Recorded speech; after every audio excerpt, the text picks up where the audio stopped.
Hello friends, welcome back to my channel. இன்றைக்கி என்ன பார்க்க போகிறோம் அப்படின்னா, இன்றைக்கி கிருஷ்ண ஜெயந்தி ஸ்பெஷலில். ஸோ எல்லார் வீட்லேயும் கண்டிப்பாக ஸ்வீட் ரெசிபி இருக்கும். எங்கள் வீட்லேயும் அப்படி தான். நாங்கள் இன்றைக்கி என்ன செஞ்சோன்னா, அவல் லட்டு தான் செஞ்சுருந்தோம். ரொம்பவே அருமையாக வந்தது. டேஸ்ட்லாம் ரொம்ப அல்டிமேட்டாக இருந்துச்சுங்க. நானே இந்த அளவுக்கு வரும்னு எதிர்பார்க்கல. அவ்வளோ சூப்பராக இருந்தது. உங்களோட குட்டீஸ்க்கும் நீங்கள் இதை செஞ்சு கொடுத்தீங்கன்னா ரொம்பவே விரும்பி சாப்பிடுவாங்க. அதுவும் இல்லாமல் ரொம்ப ஹெல்த்தியும் கூட. வாங்க எப்படி செய்கிறதுன்னு பார்க்கலாம். ஃபஸ்ட்டு ஒரு 3/4 கப் வெல்லத்தை உருக்கி எடுத்துக்கிட்டேன். அதை வடிகட்டி எடுத்து வச்சுக்கோங்க. அதுக்கப்புறம் ஒரு பேனில் 3 டேபிள் ஸ்பூன் நெய் எடுத்துக்கோங்க, ஆட் பண்ணிக்கோங்க. நெய் உருகினதும் அதில் முந்திரி திராட்சை ஆட் பண்ணிக்கோங்க. முந்திரி திராட்சை நல்லா வறுபட்டதும் அதே நெய்யில் 1 கப் அவலை சேர்த்துக்கோங்க. நான் இன்றைக்கி 1 கப் அவலுக்கு 3/4 கப் வெல்லத்தை உருக்கி எடுத்து வச்சுருக்கேன்.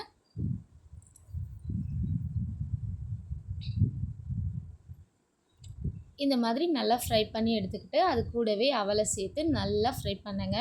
லோ ஃப்ளேமில் வச்சு பண்ணுங்கள், கருக விடாமல் பார்த்துக்கோங்க.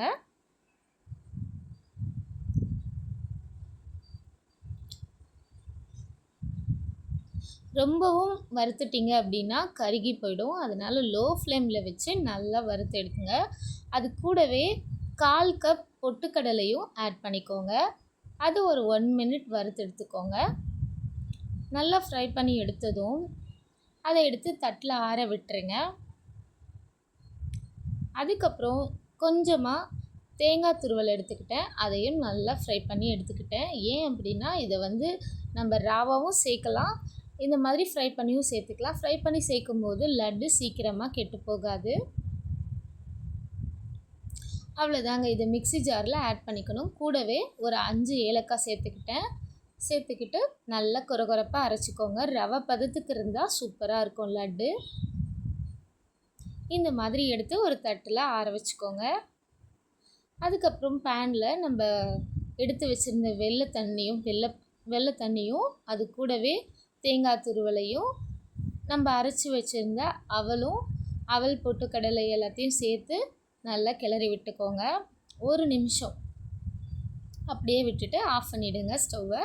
கூடவே நம்ம அரைச்சி வச்சுருந்த முந்திரி திராட்சை எல்லாத்தையும் ஆட் பண்ணிக்கோங்க. அவ்வளோதான். கொஞ்சமாக ஆறுனதும் நம்ம கை பொறுக்கிற சூடு அளவுக்கு வந்ததும் லட்டு பிடிச்சி எடுத்து வச்சிட வேண்டியதுதான்.